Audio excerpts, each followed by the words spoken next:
Hey everyone, my name is Udyat and I would like to welcome you to my first YouTube tutorial. This is a Kotlin crash course and I am currently working as a senior Android engineer, so I want to share my knowledge and experience with you.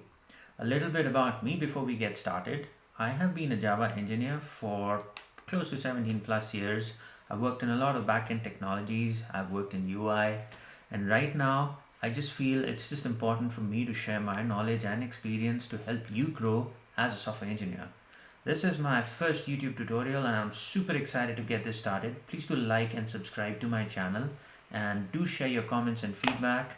I'd really appreciate that. Let's get started with Kotlin. Alright, so why Kotlin?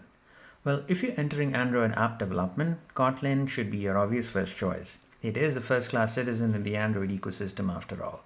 But there's just so much more you can do with Kotlin. If you're trying to learn a new programming language, Kotlin is a great start. There are various sub-projects like Kotlin JVM, Kotlin JS, Kotlin Native, so there is lots to do in Kotlin. It is a JVM-based language, which means when you write code in Kotlin, it transpiles to Java bytecode, which can run on the JVM. This also means that it's interoperable with Java.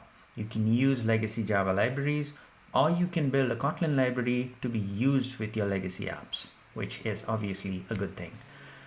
It is used by the big guns, Google, Netflix, Slack, and the list keeps growing. So it is here to stay. It is fun to learn. It's idiomatic. It's simple.